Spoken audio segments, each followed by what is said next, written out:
Somebody, good morning, good evening. It's good morning in Alaska. It's Okay, actually, 2:46 a.m. ako yung Alaska paano time. wait. Okay, mag-start na ako. So, hi ma'am, good morning. Is it morning It's in your area? it's actually early, very early in the morning. It's 2:47 a.m. Okay, because it's already night in here, actually. What time is it there? It's already 7:48 in the evening.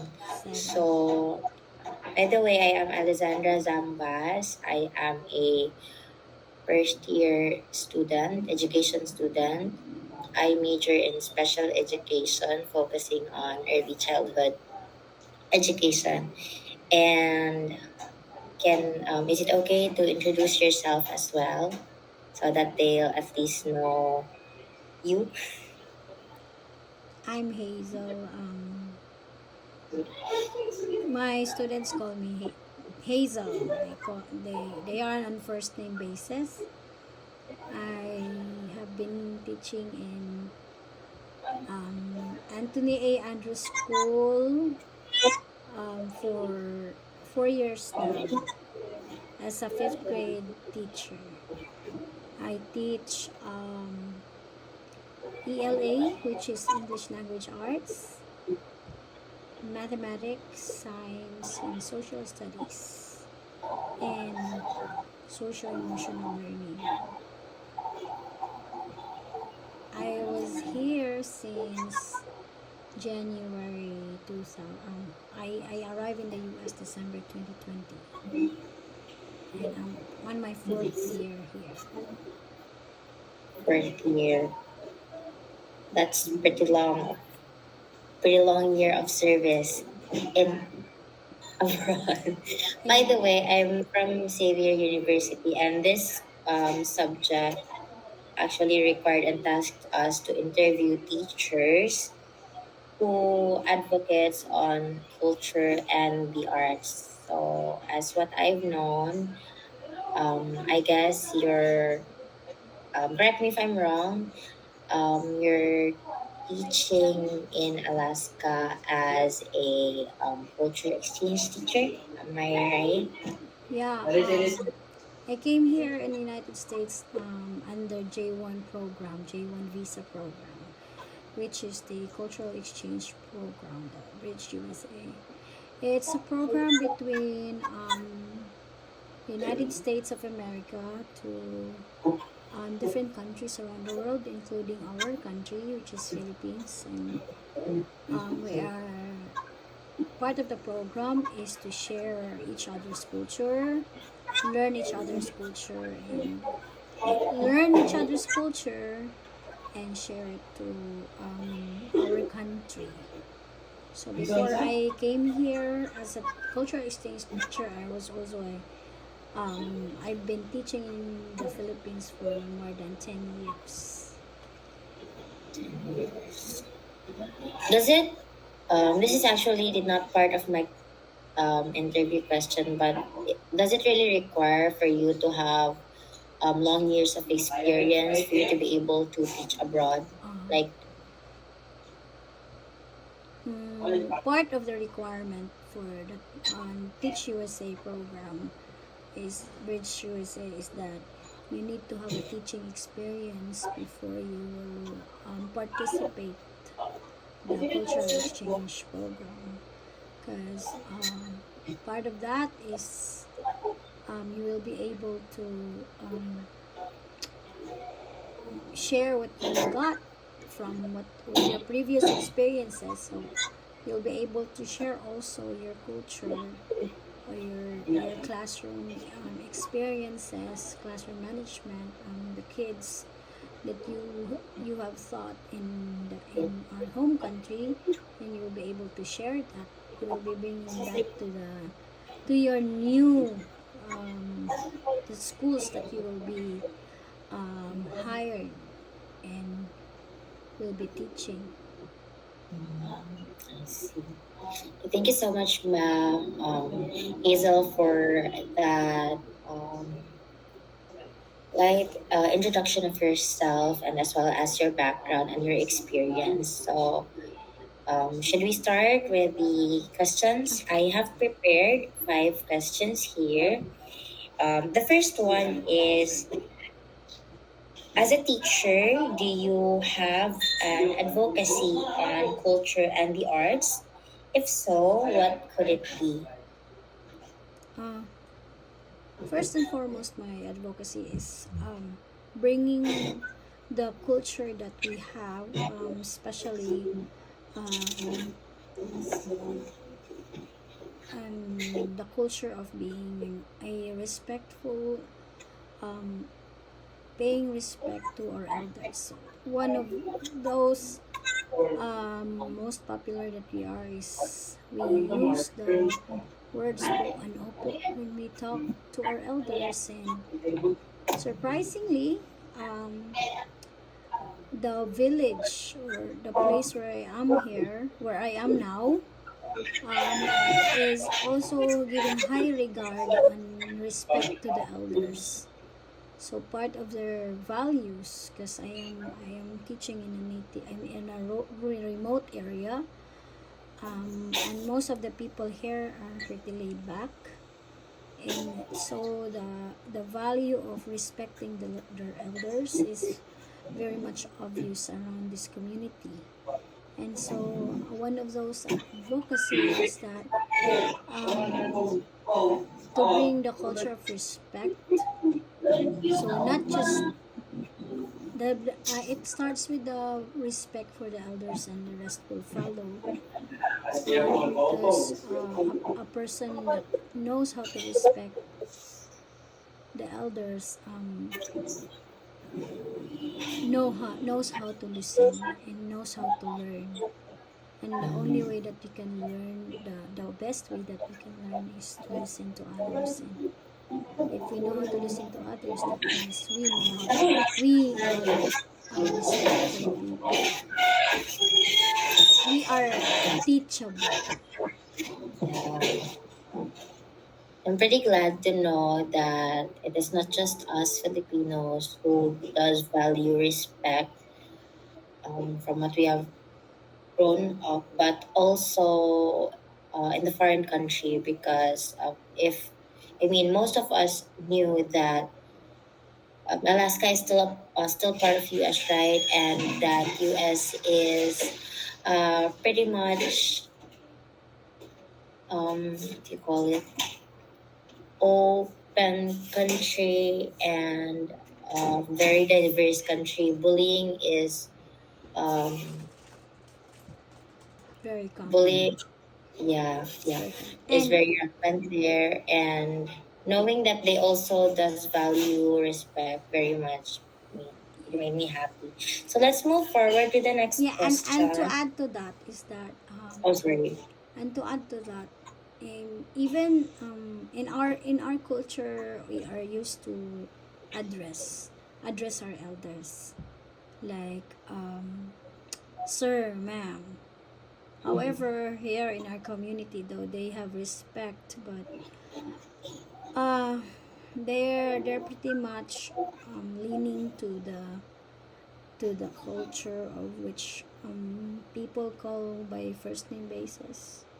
So we're not used to be called by our first name, but somehow we try to tell not to listen to them, like pretend not to listen to them when they call us on our first name. and Mm. and sometimes they will just um, reset and try to call us by teacher instead of just calling us on first name, because that's one, or call us miss instead, Miss Yeah. Hazel or teacher Hazel, because uh, we're used to, when we are in the Philippines, we are like teacher Hazel, Miss Mom Sambas. That's how we are addressed there. But when we came here, like even the principals, they just call them by first name, and so I am trying to let my kids address me as Miss, or even if I'm married, they call me Miss Hazel or Teacher Hazel. Mhm.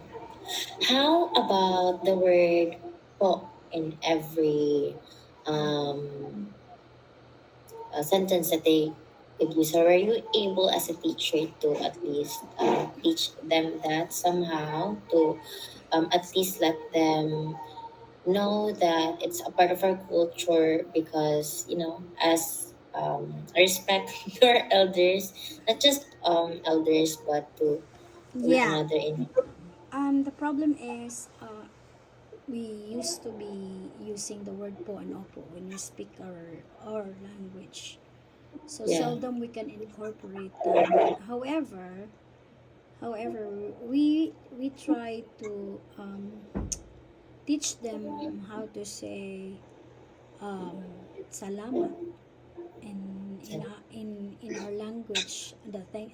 Thank you in our language is salamat. So they know how to respond if they talk to us, and Mm, they need to say the word thank you, so they respond to us in the word salamat.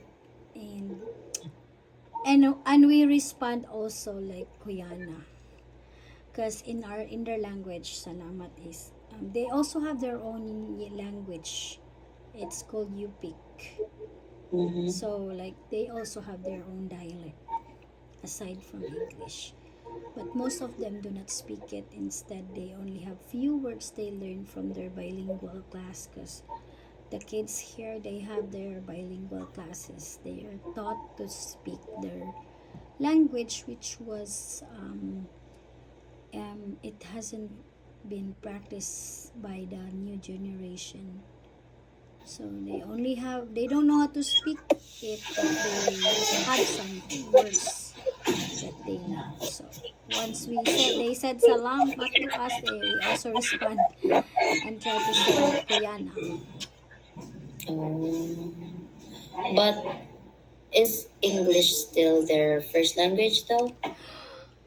Um, Technically, their first, the language that they're using right now is English. However, when you come to United States, people have different accent, and so Mm, the people here in the village, they had this. They call it broken English.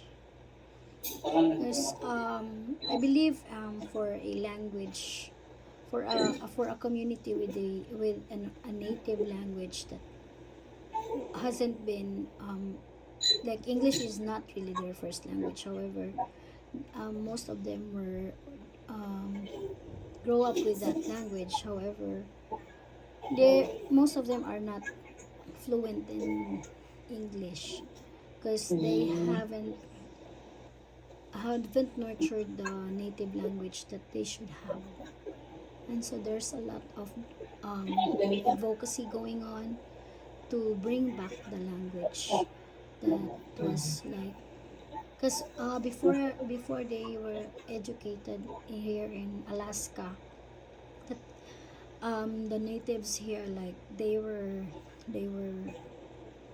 um, they were forced not to speak their language, especially when they were like trained and educated by the Americans, because Alaska used to be part of Russia, and so Russia sold Alaska to United States, and so they become Alaska was the people in Alaska were educated by the Americans, and so part of that third training is not to speak their language.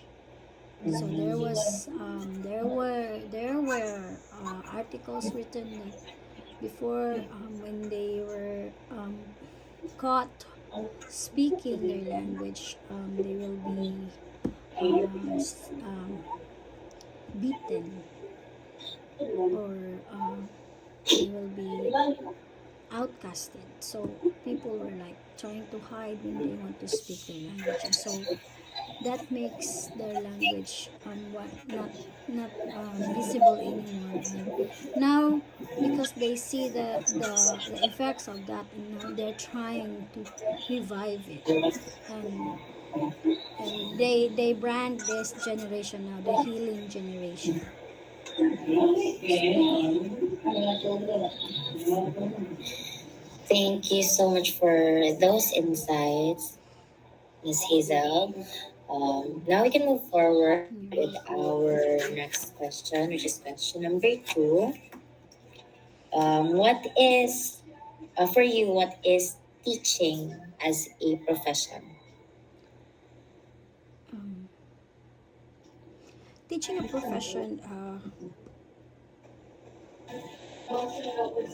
is it's like a commitment, a commitment to someone, that not just your students, but a commitment to impart something that to someone, so that someone could use the learning that you have transmitted, could be put into use. So for me, that is how teaching is.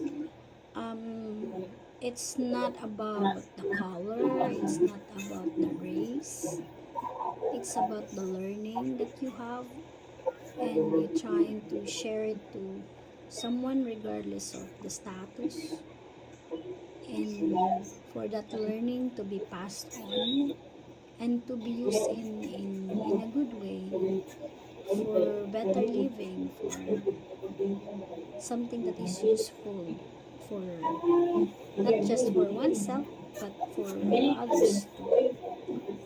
So it's like a culture. When you have a teaching culture, it doesn't matter where, it doesn't matter when. And so when you try to go out and see people, you will know why how teachers are. You will know that somebody is a teacher even if you don't ask. Yes, you will see along the way that that person is a teacher, because teacher values learning. And teacher doesn't just teach, but they keep learning. Learning happens every second in the classroom, not just for the kids, but also for the teacher. And so that becomes a profession, because you are dedicated to learning, not just for the kids that you are teaching, but also for yourself and for all the people around you. Alright, thank you so much. Moving on to the next question. Question number three. As a teacher, can you please share to us how you have developed your career, given that you are working in a foreign country as a cultural exchange teacher? Um, I First and foremost, I didn't dream to become a teacher. I never imagined myself being a teacher when I was young. I wanted to become a doctor. And when I finished high school and was trying to decide whether or what course should I take, and I just realized that we're not rich.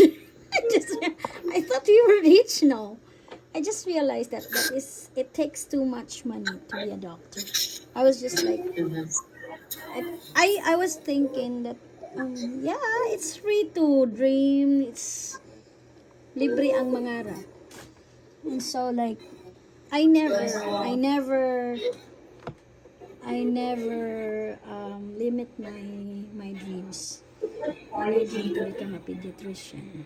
And so here, and so that when I graduated in college, my parents asked me, what are you planning to take? And I said, I want to be a doctor. And then they straightforward to my face, they said, we cannot afford you being a doctor, because yeah, you might start with You might start with um, pre-med, but we're afraid we might not be able to support you until your medicine proper. And so they asked me what courses should I get if I do the pre-med, and so I say I want to take biology, and so they said so, But but that weren't there, sorry to cut you but off, when weren't there scholarships back then for medical school? yeah, but then when you apply for a scholarship, they should know that for you to continue the program, you should, if ever you get down on your scholarship, because it won't be like 100%, they will not like, there's a risk of giving you a scholarship. And so if you take the scholarship and you cannot maintain it right in the middle of your program, so you end up stopping if your family could not afford to send you. So they would give you a background check. If ever you don't maintain your grades for as a scholar, then your family should be ready to support you along the way and without you stopping. So it's still a requirement that your parents could afford to send you to school. And so that is the reason when they asked me for my second choice, I told them I could take up philosophy then. And so why? Because I want to be a lawyer instead of being a doctor. And so like I really wanted this title that could be put in my name, and so like I wanted to be a lawyer. And so they said, okay, if you want to take philosophy or political science, you will end up as a teacher. So why not go for education then, since if you want to be if you end up taking up education, you can still be a lawyer. You can still take law after that. And so yeah, I decided to take up that education. And I was like very confident taking it because I know that's the only course that requires few math. And I'm not good in math. And so I was really inspired because back then when we were first year, we were in our first year in college. Our dean of college, who was Dr. Dr. Amortio de Torres, I don't know if she's still there in university, but she was a real good teacher then, because she used to be our teacher and our dean, and she really inspired us, and I was really inspired um, having this career until such time that we had this. I was in my third year, and we started taking up this remediation courses on beginning reading. I really love how to teach kids how to read, and so I when I took up my internship, I really was.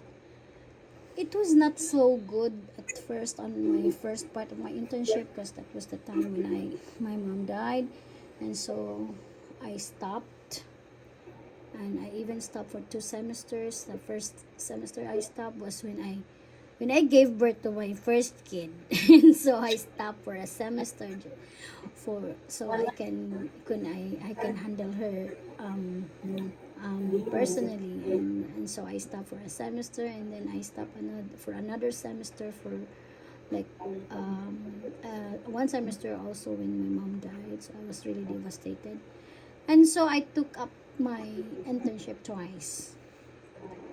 And then from there I know that I'm not I can see myself not the best teacher, but I will try my best to be one of the best teachers that the student I could have. Like I will not be the best teacher, but I'm trying to be the best teacher to the students that I will be handling. So that's my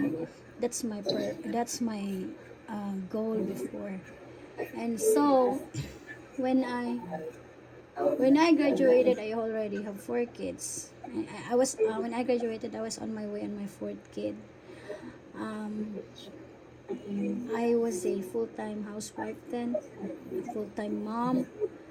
Um, But really called me to teaching, and so when we moved to Surigao, I I told my husband that I really wanted to teach, and so we planned to, as I am teaching my own kids, I also wanted, and because I was teaching my own kids at home, after our daily routine, and some friends come by, my kids' friends come by, and it's like we we like set up a little classroom in my house. And so my husband and I agreed to buy some materials like tables, chairs. He even made a little tables for them.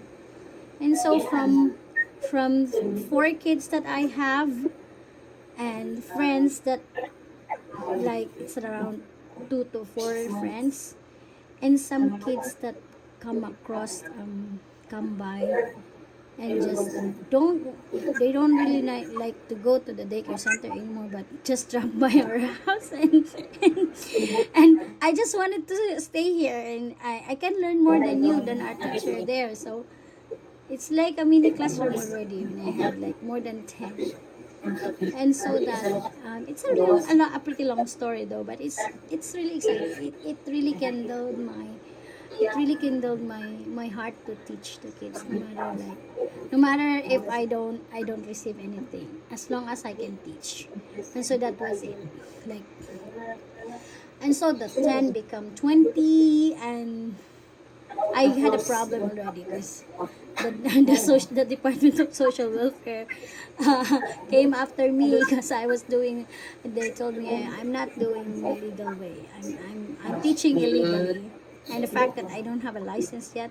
And so I went to my husband's, um, commanding officer, and asked him to help me in my advocacy is to teach these kids. And yeah, we're here to support you. It could be under our program that it's like the soldiers welfare, and so the soldiers dependents, the kids can go to your center, to your learning center. And so they label it a Python learning center. Yeah, it was a good experience. Then it was like more than 2 years. And after that, I took the test. I took the, because a lot of people are questioning, why is she not doing that? She's not even a licensed teacher. It's like, because before I didn't take the board exam, because I was really thinking of taking it. Like, I should take the review before I take it, but I don't have the money to take the review. And so, like, if I don't take the review, I will not be in the top, because I really wanted to become a top teacher. I gave up that ambition just to take the board exam. So, and I told myself, I will just accept my fate that I will not be. And so I took the test in 2017, and it's a blessing that I passed in December. Right after that, in January, I started applying for positions in different schools. I throw out different applications to all the schools in Surigao. And so, yeah, from there, I teach in a Montessori school, but they hired me only as a substitute teacher. And yeah, from there, I then applied to, after 4 years, I applied for a public school, and from public school, like 8 years in public school, and then I came here. And I because even then, when I was in college, I really dreamed of coming to the United States as a teacher. Ever since I was in college. So yeah, it did not happen overnight, Yeah. It took and you it took so how many long.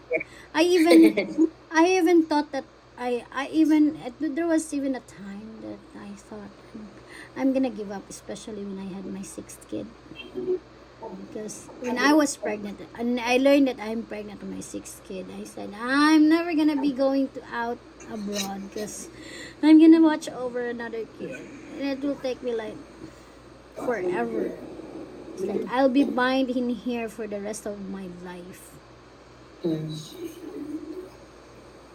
And so when I did I gave birth to the to my fourth kid. I was starting to scribble. Like on this year, I will be having 2 to 3 college. My kids will be in college. Like 3 of them will be in college. What will I do? So that was one of my visions. Then I could not do this. I could not bring them to college if I will not go out of the country. And so I already had a vision that I should, because I could not just go out of the country without experience. So I have to gain experience, and I cannot gain experience at that time because I just delivered a baby, and who will watch over the kids? So have to stay at home. And so I realized that it didn't happen overnight. It's just like a miracle. It couldn't be, if you think it like this. It's really impossible that me can fly to United States. If I really think about that, it was really impossible. But they said God's miracles work in a natural way, and so that is why it didn't happen overnight. But yeah, you really need to pray. You really need to desire, so that desire can be nurtured. Yeah, and so I'm here after. That was like I decided like 2004, and it's like 2024, so it's 20 years. 10 years.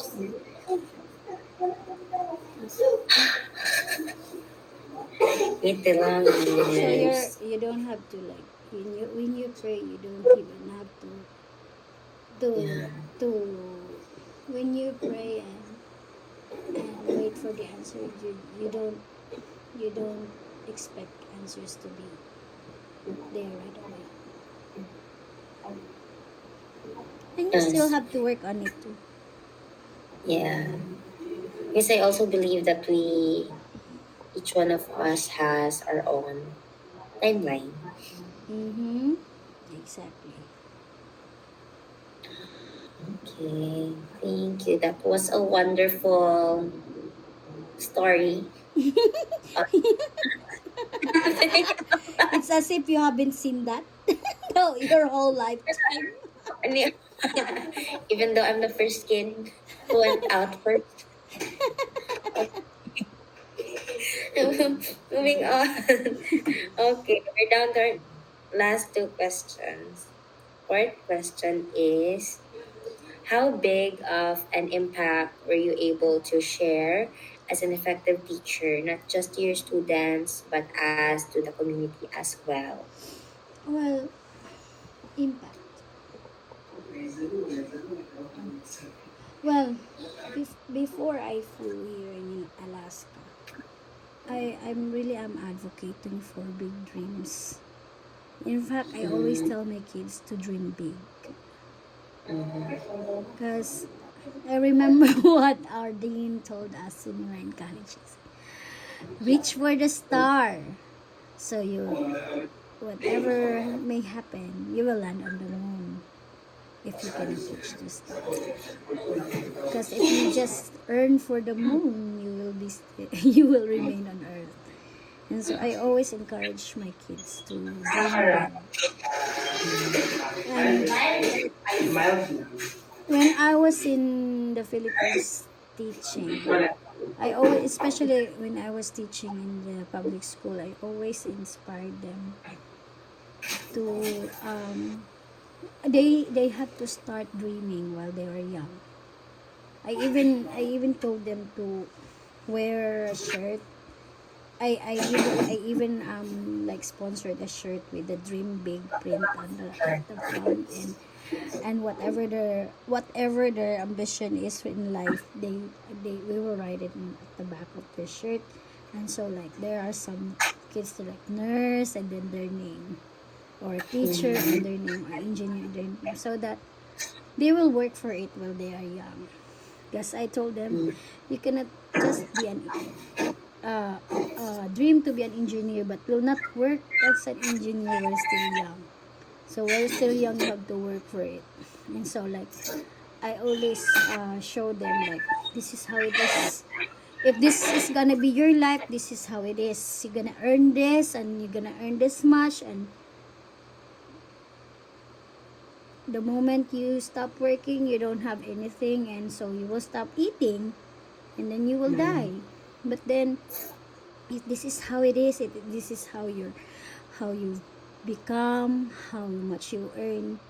So there will be times when you are sick, you don't have to work, and so you're secure. So I always tell that to my kids. And so even when I'm already a teacher, I always told them that I still have my own plans, and I was even vocal to them that I still wanted to reach United States. So that's what I was always telling them, like um even if I'm old, I'm already at my age, I'm still dreaming. And so you should be the ones dreaming because you're still young. And so when these kids, they're already in college years right now, they finally understand what I'm telling them. They finally understand, like it finally it finally came through what my teacher was telling me.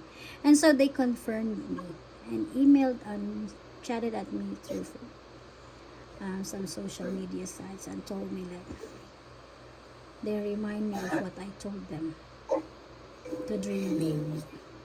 And so I think for that, like I told myself like it was there was a huge impact. And like I don't see like a lot of them, but 5 to 10 fingers. Some of these kids are now taking up education or other courses, but still I know that I have an impact on them. And there was even I have a student with special need, and whenever I see him, he would always scream like, "That's my science teacher! I can't remember her name, but she's my science teacher." And so I always remind maybe I always reminded him of our lessons in science. And so I am happy about that. And it's not just on the impact of to my students, but I think when I came here out of big faith, a leap of faith, because coming to United States is just a leap of faith. It's if I turn back time and try to revisit the things that happened to me before I flew here, it was like totally impossible, but it was made possible. And whenever someone asks me, because there are a lot of people are asking, like interested applicants are started to message me and said, how much did you really prepare when you go to the United States? And I said, you know what, I really did not think of money when I came here. I just told myself I really have to, I need to. There's no way I can solve this financial problem that's blowing up, and I don't know where to find the answer, but I really have to come to this United States, regardless of money. And so like every time someone will ask me, how much you really need, I really need to prepare. No, you don't have to prepare the money. You have to prepare yourself. Because coming here is not just, the issue is not just money, it's a lot. It's a lot. And so I've seen a lot of teachers came here I don't like to brag, but they were inspired, and the story that I told them had a great impact of them on coming here and try to become one of the participants in cultural exchange program. And so yeah, I think that's I realized that that is one of my purpose in life. My testimony, my experiences um, has been a testament to to uh, to some people that trying to trying to look for greener pastures that they think it might be impossible. So it fuels their dreams and their aspirations. I think that's it. I think. I'm a witness to that. Yeah. Even right now, the campus is in hire for teachers because teachers in the university has been flying A lot. elsewhere in US specifically. Yeah. So A lot of teachers in your department yeah, it's are there. now here. Yeah. Yeah, most of And them are my friends. I'm a witness with when it comes to your struggles too. And how Yeah, but you flew yeah, like it doesn't mean like when teachers leave the country, it's like a lose. No, it's not. It's still a win-win situation because the moment they flew up here, and so we're able to help a lot of their family members back home, and so they were able to augment the way of living a lot of people, a lot of, and if they were not be were here, like it's the different thing. So there's a lot of difference when people start to work abroad.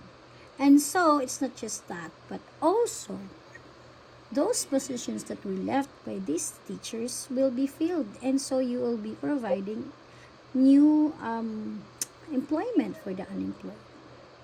mm, And so it's not a big loss, because I believe there are a lot of good and the best teachers in the Philippines. Yeah. thank you. Okay, we're down to our last question. So question number 5.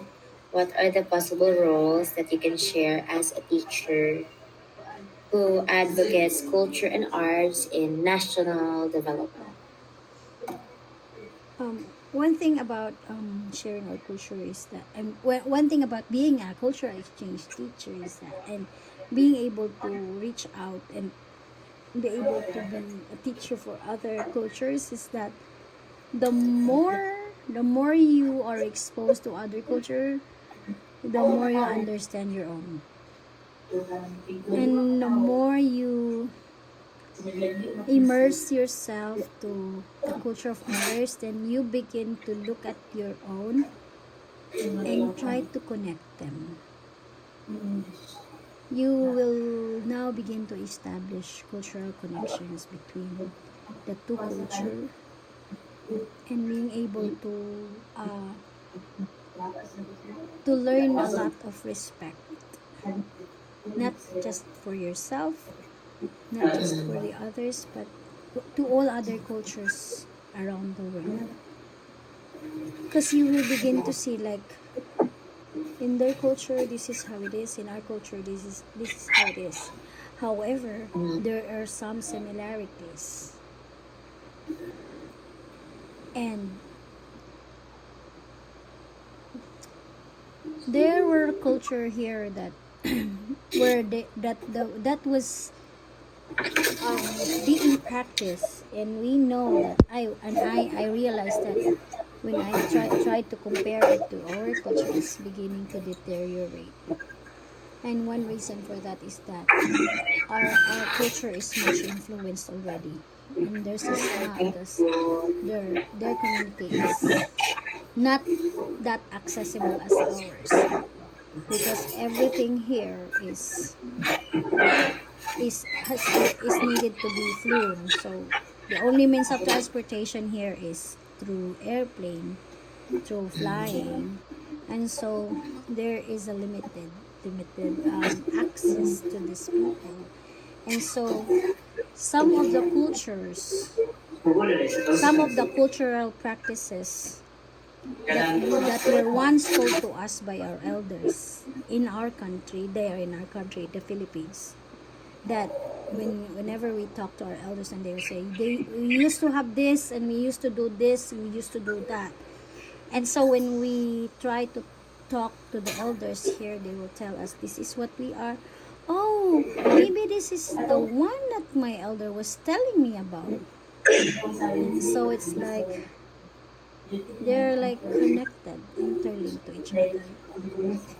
And so you begin to nurture it. So when you like to go back and go back to your own country and would like to share it, you know what? It's like you really wanted to share. This is what was said by our elders, and we saw it, how we did it in their culture. One good example for that is I used to ask my grandmother how the natives really sing and dance, and so they answered me like, we don't have music, we just lullaby, do the like that, chanting without even saying a word. They don't even understand the word. And so I always urge my Lola to, can you show it to me, Lola? And like Lola was very old that time when I asked her, and I was really like in elementary. She said, no, I don't want to do it. So, and she said like that my mom used to do it. My said Ugangan, her mother-in-law used to do it, but I don't know how to do it. And so like she never showed me how. But one of my aunties was able to I just heard her sing, and it's like, and it's like that. But I never see her dance. And yeah, there are some instances that I saw some videos about it, like dugso and everything about Bukidnon. So like,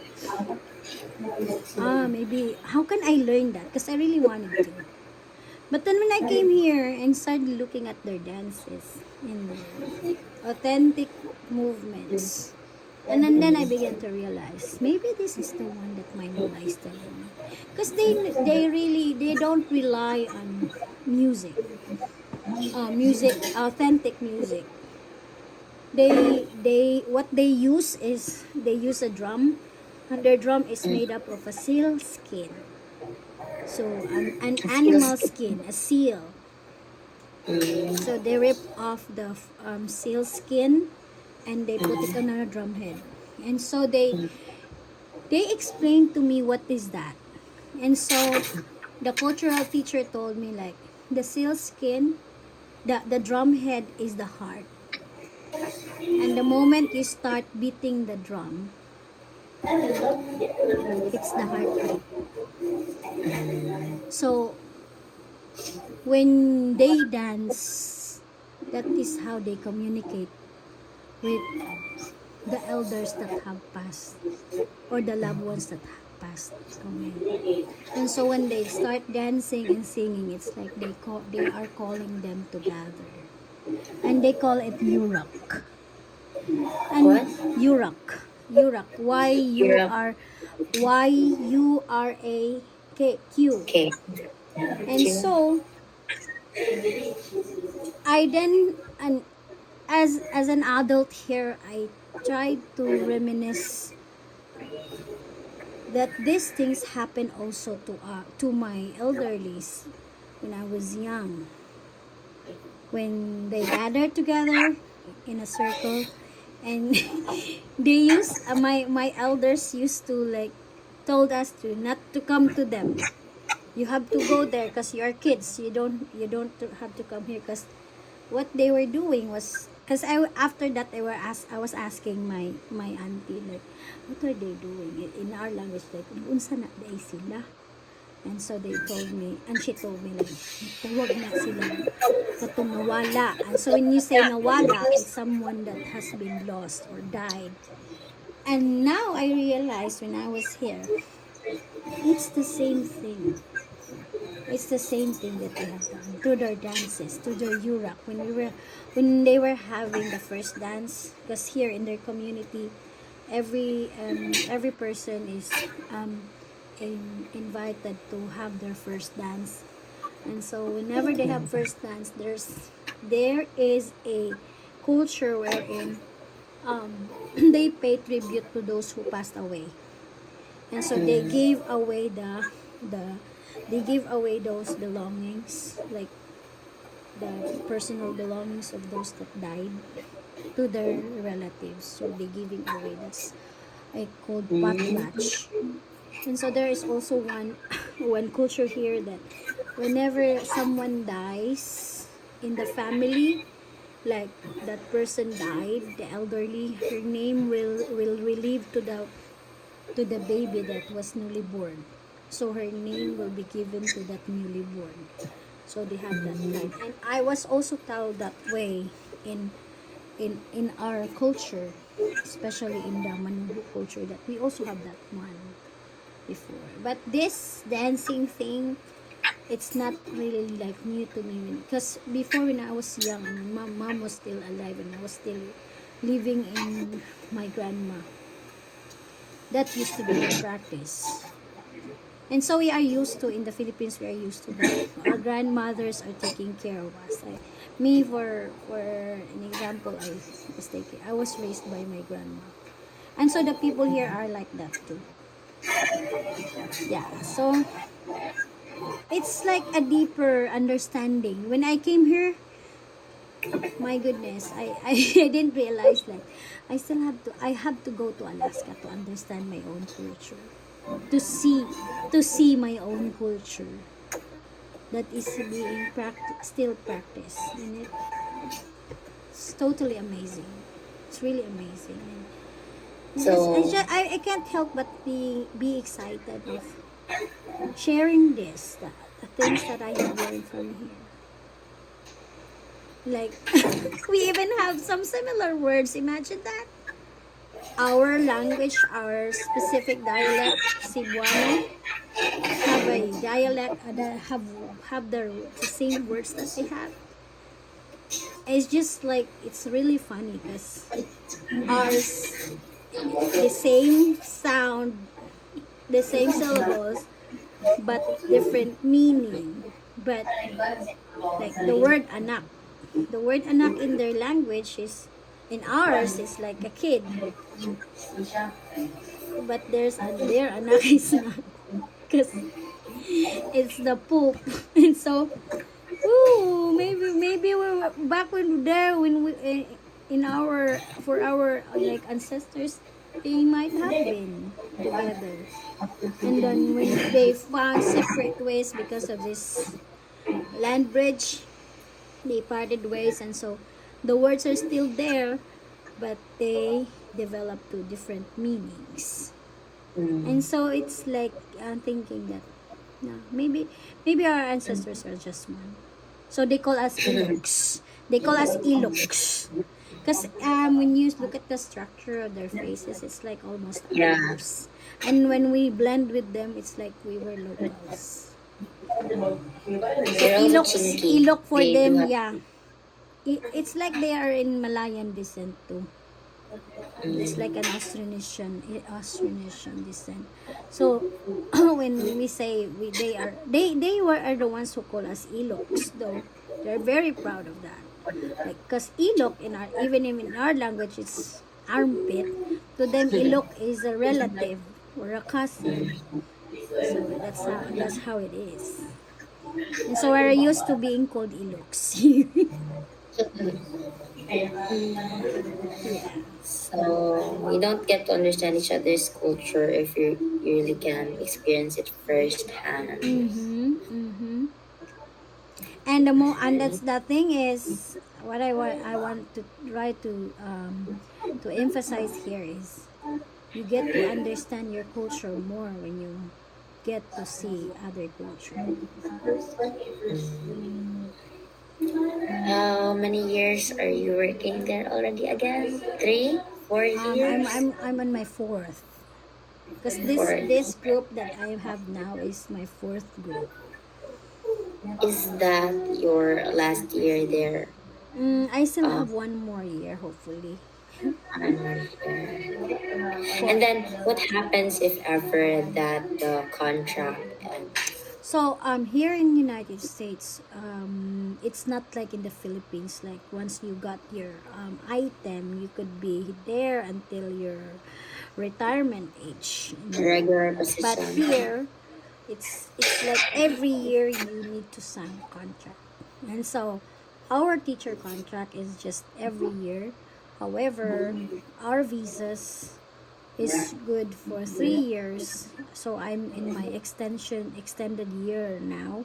So once you are in a cultural exchange program, your program is just for 3 years. So your visa is valid for 3 years. However, you can request for an extension so that the school that you are teaching can request for you to extend for as much as 2 years. And so the maximum years for a cultural exchange teacher is 5. And after that, sometimes after that you have to return to your home because in your visa there is a condition there that you need to comply to a 2-year rule, which is you have to stay for 2 years in your home country to share what you have learned from your program, and then eventually if you really want to go back you can always apply, We apply. reapply. But sometimes when fortune is favors you, you will be selected as one of those that will not be obliged to go home. So some of our friends were not subject to 2-1-2 rule, and so they started on filing for their work visa so they can stay longer and become a resident. So in your I'm not case, that you lucky, so I have to go home. So I have can't to make the apply for most a of work my, visa. because next year will be my last year, so I have to make the most of it. But hopefully you still can get back Yeah. to support Hopefully, us. if God will give me good health. Yeah. You need to have a good health to come here. Yeah. You still have questions? That's Anyway, actually it. that's the my background picture was one of my cultural activities where I teach the kids about my introduction was about our Philippine flag, and so I told Oh. them about our flag and all the things that our country represents, all the national symbols. And I'm also Didn't they wearing the ask barong. why? What? Didn't they ask why the stars in our flag are only three and there's like I one big told them about it and all the hand? details. Their flag has a lot of stars. I told them about the details. I even let them listen to our Philippine national anthem, and they said it's like a Christmas song. How come your national anthem is like a Christmas song? Because their national anthem is from a hymn, like a Uh-huh. hymnal. Yeah. And no, and this is what my on my first year um I tried to play the Stars of Spangled Banner to them before I introduce our national anthem. So like I can give them the idea of what I am presenting in our own perspective. And so when I played Stars of Spangled Banner, like everyone stopped and said, I think I know that song. I think I, Familiar ka ng song. I think I heard that song because it's not usual to them like ours. Like we have to sing our national anthem every day in school because they only have their pledge. They don't sing their national anthem before school. The only time they hear the national anthem is when they have a basketball tournament when somebody sings it. And if they're unlucky, then nobody's gonna sing it. And so that's the reaction was like, I think I heard that song before. Lucky for them, they have ambo. Yeah, and so when I said, yeah, you should know this. This is your national anthem. And then when they heard our national anthem, said, it's like a Christmas song. Christmas. It was really fun. I had always have fun teaching kids because they're very interested about. They even challenged me to, can you just speak in your language while teaching us? And they won't understand. They just wanted to listen to how I speak. Your tone. Yeah. And then they'll tell me, we like you when you are mad because you speak your language. They always find it amusing when I'm mad because I started to speak my language. And so instead of them getting frightened, they're entertained. You're speaking in Bisaya. Yeah. Alright. And they just end up saying salamat after that. Because the word that comes out to their mouth right away is the word salamat. And so even if I say, I don't like you, like, di na ko ganan sa inyo. And I say, salamat. Salamat. So that's the beauty of being a cultural teacher. Hopefully, and get to go there before. It's not impossible if it's your desire. Yeah. You just have to nurture it and work for it. Nothing is impossible. Yeah. Thank you so much for the thoughts, Let's have a picture then. information. Yeah, picture for the Okay, I'm gonna. So much, I'm Miss gonna- Hazel. Oh, you can take a picture. Okay, I'm gonna take a picture. So many. Wait lang. Okay, 1, 2, 3. Ay, video to siya. Wait lang. Again. Ako daw, B?